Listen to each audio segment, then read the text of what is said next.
लीजिए सर, आपका 16 pro max 1 TB. 16 pro max 1 TB. Wow यार, ये तुमने मेरे लिए मंगवाया। तुम कितने अच्छे हो। सर इसकी ना पेमेंट रह गई है। क्या पेमेंट रह रही है? अच्छा, कितनी पेमेंट हुई? सर 2,50,000 रुपये। अच्छा ठीक है, स्कैनर दो अपना,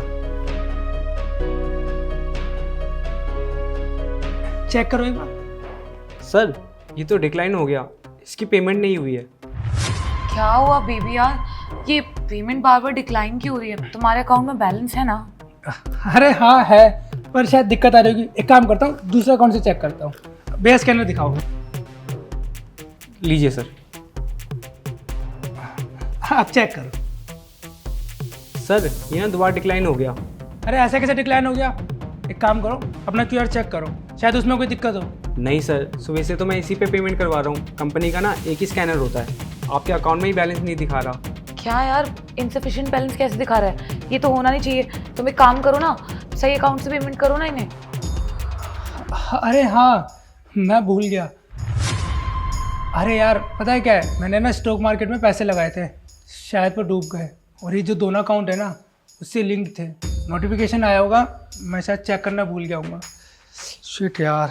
बेबी एक काम करो ना, इस फ़ोन के पैसे तुम दे दो। क्या पैसे मैं दे दूँ? लेकिन मेरे पास तो पैसे हैं ही नहीं। और जिन पैसों की बात कर रहे हो ना तुम, वो जो मेरे अकाउंट में है वो मेरे नहीं है, वो मेरे पापा के हैं। उनके किसी इंपॉर्टेंट काम के लिए हैं वो पैसे। मैं नहीं दे सकती यार पेमेंट। अरे बेबी मैं मना थोड़ी कर रहा हूँ कि पैसे नहीं दूंगा। मैं तो बस ये बोल रहा हूँ कि अभी तुम दे दो, बाद में मैं दे दूंगा। वो एक बार मैं चेक कर लूँगा कि मेरा प्रॉफिट हो रहा है, लॉस हो रहा है। जितने भी पैसे मेरे अकाउंट में बचेंगे वो मैं तुम्हें ट्रांसफ़र कर दूंगा। अरे यार, कैसी बातें कर रहे हो तुम? देखो, मुझे तुम पे कोई भरोसा नहीं है कि तुम पैसे दोगी भी कि नहीं। और मैं वो पैसे डुबाना नहीं चाहती यार, मेरे पापा के हैं। एक बात बताओ मुझे, तुमने फ़ोन ऑर्डर कर दिया और तुमने ये नहीं देखा कि तुम्हारे अकाउंट में बैलेंस है कि नहीं? ये सब कुछ तुम्हें फ़ोन ऑर्डर करने से पहले सोचना चाहिए था ना। देखो यार, अब तो मेरे हाथ में आ गया है फ़ोन, और ये है मेरा फेवरेट फ़ोन। मैंने देने वाली हूँ इसे वापस। पैसे ना तुम खुद अरेंज करो, कैसे भी दो इसे, मुझे नहीं पता। सर आप लोग ना मुझे जल्दी बता दीजिए इस पेमेंट का क्या करना है। सर एक मिनट, साक्षी मेरी बात को समझो। डिलीवरी बॉय खड़ा हुआ है, बेइज्जती हो जाएगी। एक काम करो, अभी अपने अकाउंट से पैसे दे दो, बाद में मैं तुम्हें दे दूंगा ना।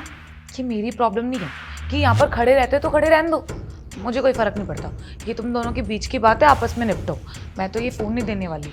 वैसे भी मुझे ये फ़ोन मिल गया है तो ये मेरा हुआ। अब तुम दोनों आपस में जो भी करो, इट्स नॉट माई फॉल्ट। अरे ये कैसे पागल वाली बात कर रहे हो यार? हमारे बीच कुछ अलग थोड़ी है। मैं तुम्हारी सारी ख्वाहिशें पूरी करता हूँ। मैं बस ये बोल रहा हूँ कि अभी मैं फंसा हुआ हूँ, बस पेमेंट कर दो, मैं बाद में दे दूंगा तुमको। और देखो यार, तुम मेरी प्यारी बेबी हो ना, अब एक काम करो, जल्दी से पेमेंट कर दो प्लीज़। अरे मैं कोई अच्छी नहीं हूँ यार, मैं बहुत बुरी हूँ और ऐसी ही हूँ मैं। देखो, मैं तुम्हें एक बार मना कर चुकी हूँ ना, बार बार ऐसे मुझे मना करना भी अच्छा नहीं लग रहा। मैं पेमेंट नहीं दूंगी तो मतलब नहीं दूंगी, चाहे तुम कुछ भी कर लो, चाहे तुम्हारी इज्जत खराब हो या ये यहीं खड़ा रहे, रात हो जाए ऐसे खड़े खड़े। I don't care. आप लोग ना एक काम कीजिए, मेरी ना पेमेंट करवा दीजिए या फिर ना वापस फ़ोन दे दो मुझे। साक्षी देखो, वो लेट हो गया, मजाक के मूड में नहीं हूँ मैं, पेमेंट कर दो जल्दी। जब तुम्हारी औकात नहीं थी मुझे ऐसी गर्लफ्रेंड पालने की, तो क्यों शौक रखी है गर्लफ्रेंड पालने की? रहते ना सिंगल, क्या जरूरत थी मुझे ऐसी गर्लफ्रेंड पटाने की, जब तुम उसके खर्चे ही नहीं उठा सकते? अपने आप को ना एक बार देखो, उसके बाद गर्लफ्रेंड रखने के ख्वाब सताओ। तुमसे अच्छा तो मेरा बॉयफ्रेंड है, कम से कम तुम जैसा नीच तो नहीं है। उसके पास पैसे तो है देने के लिए। बॉयफ्रेंड? मतलब तुम्हारा बॉयफ्रेंड? फिर मैं कौन हूँ? हाँ, मेरा बॉयफ्रेंड है। अब सच्चाई तुम्हारे सामने आई गई है तो पूरी सच्चाई समझो। देखो, मैंने ना एक बॉयफ्रेंड पटा रखा है और मैं उससे प्यार भी करती हूँ, और वो तुमसे ज़्यादा अमीर भी है। मेरी हर ख्वाहिश ना बोलने से पहले पूरी कर देता है, समझ गए? तो तुमसे तो कुछ भी नहीं हो पाता, तुम मेरे लिए कुछ भी नहीं कर पाते हो। और वैसे भी मुझे अच्छी तरीके से पता था कि तुम ये दिन मुझे ज़रूर दिखाओगे, इसीलिए बैकअप में मैंने एक अमीर बॉयफ्रेंड तैयार रखा था, ताकि तुम्हारे बाद वो मेरे सारे खर्च हो रहे। सर मैं ना काफ़ी लेट हो चुका हूँ, एक काम कीजिए, या फिर आप मेरी पेमेंट करवा दीजिए या फिर फ़ोन ये वापस दे दो मुझे। हाँ हाँ ठीक है, ये लो अपना फ़ोन। और हाँ, तुम आज के बाद ना मुझे अपनी गंदी शक्ल मत दिखा देना। एक मिनट सुनो, तुम्हें कुछ गलतफहमी हुई है। मैंने पेमेंट की हुई है, तुम चेक करो ढंग से। हाँ सर, आपने पेमेंट कर दी, आपकी पेमेंट यहाँ पे तो शो नहीं हो रही। मैं एक काम करता हूँ, अपनी कंपनी में पता कर लेता हूँ। हेलो जी सर, संदीप नाम से पेमेंट आई है क्या? 16 प्रो मैक्स 1 TB। ठीक है सर। हाँ थैंक यू सर, आपकी ना पेमेंट हो चुकी है, लीजिए अपना phone. Thank you so much sir. चलो अंदर।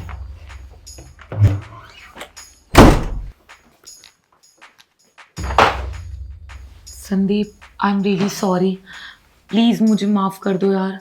देखो जो भी कुछ मैंने बोला ना, ये सब मजाक में बोला यार, गुस्सा था ना, तो पता मेरा गुस्सा कितना ख़राब है, और मजाक करने की आदत भी है इतनी पुरानी। मैं कैसे कोई और बॉयफ्रेंड पटा सकती हूँ? मैं तुमसे इतना प्यार करती हूँ यार, I love you so much. बकवास बंद करो अपनी। अच्छा वो सारी सच्चाई तुम्हारी आज मेरे सामने आ गई। शक तो पहले से था तुम्हारे ऊपर, लेकिन आज तुमने अपने मुंह से उगल दिया। अच्छा वो आज तुम्हारे बारे में मुझे पता चल गया, वरना तुम इसी तरह मुझे लूटती रहती, बर्बाद कर देती मुझे।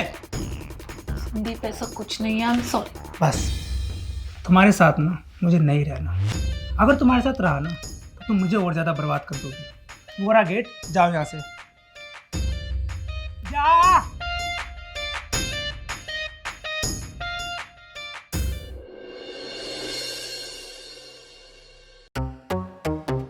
अरे तू तू अब तक ये 2 टके का ही काम कर रहा है? अरे साक्षी कौन है ये बदकिस्मती से मेरा एक्स बॉयफ्रेंड, और इनसे मिल, ये मेरे हस्बैंड है, बहुत ही रिच है और एक बहुत बड़ी कंपनी में मालिक है। तो जैसे गरीब नहीं है ये, बहुत पैसा है इनके पास। अच्छा हुआ कि मैंने तुझ जैसे फटीचर से शादी नहीं करी, क्योंकि अगर मैंने तुझ जैसे फटीचर से शादी कर ली होती ना, तो आज मुझे भी सड़क पे बैठ के लोगों को चप्पल पहनानी पड़ती, क्या इज्जत रह जाती मेरी। क्या ये सच में तुम्हारा बॉयफ्रेंड था? हाँ, मेरी ना मत मारी गई थी जो मैं इस गरीब के साथ रह रही थी। मुझे तो पता ही नहीं था कि ये इतना फटीचर किस्म का आदमी है। काश तुम मुझे पहले मिले होते तो मैं तुम्हारे साथ रहती और अपनी लाइफ को एंजॉय करती, लाइफ में सारे मजे ले पाती। लेकिन इस गरीब के साथ रह के ना मेरी जिंदगी जीते जी नर्क बन गई थी। बिल्कुल एक नंबर का फटीचर है ये, कोई पैसे नहीं है इसके पास। तुम्हें पता है, ख्वाब देखता था ये मुझसे शादी करने के, और तो और मुझे कहता था कि चिंता मत करो साक्षी, एक दिन सब कुछ ठीक होगा, एक दिन मैं बहुत बड़ा आदमी बनूंगा, मेरे पास पैसा होगा, बंगला होगा, गाड़ी होगी। कहाँ है तेरा पैसा, बंगला, गाड़ी? आज तो यहाँ पर सड़क पे धूल खा रहा है, लोगों को चप्पल पहना रहा है। अच्छा हुआ साक्षी तुमने इसको छोड़ दिया। तुम अपना स्टैंडर्ड देखो और इसका देखो। और सही बताऊं, ये ना तुम्हारे किसी के लायक नहीं था, फालतू में तुम्हारा इसने टाइम वेस्ट किया। हाँ सही कहा आपने, ये मेरे लायक ही नहीं था, मैंने इसके पीछे टाइम वेस्ट किया सो किया, छोड़ो। लेकिन देख आज मेरी किस्मत, मुझे कैसे हस्बैंड मिले हैं। बहुत अमीर है ये, और एक बहुत बड़ी कंपनी में ना मैनेजर की पोस्ट पे है। क्योंकि तो जैसे गरीब लोगों को मैनेजर का मतलब तो पता नहीं होता, अनपढ़ जाहिल गवार तो तुम लोग ऑलरेडी हो ही। तुझे पता है, ये ना मेरे सारे शौक पूरे करते हैं, जो मुझे चाहिए होता है ना मिनट से पहले लेकर आते हैं मेरे लिए। ये मेरे गले में इतनी महंगी सोने की चेन देख रहा है, इन्होंने दिलाई है, मेरे बर्थडे पे गिफ्ट करा था। और ये आईफोन, ये इन्होंने हमारी एनिवर्सरी पे गिफ्ट करा था, लेटेस्ट मॉडल। तेरी औकात से बाहर है ये। इतने महंगे महंगे ब्रांडेड जो मैं कपड़े पहनती हूँ ना, सब इनकी वजह से है। तेरे साथ रहती तो पता नहीं क्या सूट सलवार पहन के घूमना पड़ रहा होता, और फोन के नाम पे कीपैड का फोन होता मेरे हाथ में, और गले में पता नहीं क्या लोहा डाल के घूम रही होती। अरे साक्षी बस करो ना, देखो ना बेचारे की शक्ल उतर गई है यार। ये कैसी बात कर रही है तुम मेरे बेटे से? तमीज नहीं है तुम्हें बात करने की? क्या ये तुम्हारा बेटा है? लेकिन इसकी शक्ल देख के तो मुझे नहीं लगता कि ये तुम्हारा बेटा है, क्योंकि तुम तो मुझे कुछ अच्छे खासे घर से लग रही हो, अच्छे खासे कपड़े पहने हुए तुमने। खैर अगर ये तुम्हारा बेटा है भी ना, तो मेरी एक बात सुन लो, इस फटीचर ने ना मेरे पूरे के पूरे 2 साल बर्बाद करे हैं। उन 2 सालों का आज तक गम मना रही हूँ। और वैसे अगर तू इसकी माँ है तो तू कौन सा अमीर होगी, तू भी किसी घर में झाड़ू पोछे का काम करती होगी, है ना? नौकरानी होगी तू पक्का। और ये जो तूने सूट पहना हुआ है, ये भी किसी से मांग कर पहना हुआ है क्या? क्योंकि तुम जैसों की औकात तो होती नहीं है इतना महंगा सूट खरीदने की। ये लेके देगा क्या तुझे सूट? तेरे बेटे की शक्ल देखती हूँ ना तो आज भी खुंदक आती है। वो तो अच्छा हुआ कि मुझे ये मिल गए, मेरी थोड़ी जिंदगी संवर गई, इसलिए तुम लोगों की शक्ल देख के कम गुस्सा आ रहा है, वरना ना पता नहीं लगता कि क्या कर देती मैं तुम्हारे साथ। बस बहुत हो गया, तुम्हें कोई हक नहीं है मेरे बेटे से इस तरह बात करने की। तुम्हें किसने हक दिया मेरे बेटे से इस तरह बात करने का? और यही संस्कार दिए तुम्हारे माँ बाप ने तुम्हें कि बड़ों से ऐसे बात की जाती है? अरे यार साक्षी छोड़ो ना, तुम क्यों इनके पीछे अपना टाइम वेस्ट कर रही हो? और हमें तो वैसे भी मीटिंग के लिए जाना ना, एसके मीडिया में। 1 मिनट, आप एसके मीडिया कंपनी में जा रहे हो? हाँ एसके मीडिया, सही सुना तूने, बहुत बड़ी कंपनी है। और तेरी औकात से बाहर। और एक बार हमारी मीटिंग सक्सेसफुल होने दे, तेरे जैसे को तो पूछेंगे भी नहीं हम।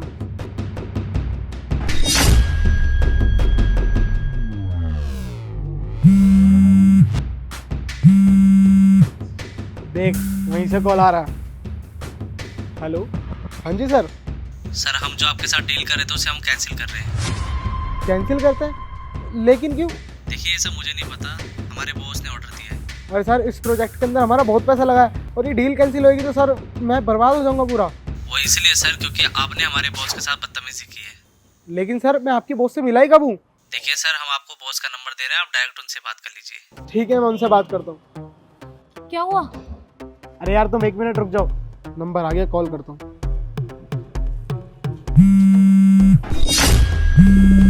क्या हुआ, शौक लगा? ये मीटिंग मैंने कैंसिल करवाई। सर सॉरी सर, मेरे से गलती हो गई।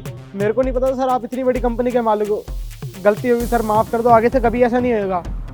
आई एम सॉरी संदीप, मुझे बिल्कुल भी नहीं पता था कि तुमने अपनी ज़िंदगी में इतनी कामयाबी हासिल कर ली है। मुझे माफ़ कर दो। अरे वाह, तुमने तो गिरगिट की तरह रंग ही बदल लिया जब तुम्हें पता चला मेरा बेटा किसी बड़ी कंपनी का मालिक है। अच्छा हो तुम मुझे छोड़ के चले गए, क्योंकि जब तक तुम मेरे साथ थी ना तो मेरी ज़िंदगी ख़राब कर रखी थी। कभी ये कभी वो, हमेशा चिकचिकबाजी करती रहती थी, कलेश करती रहती थी तुम मेरे साथ।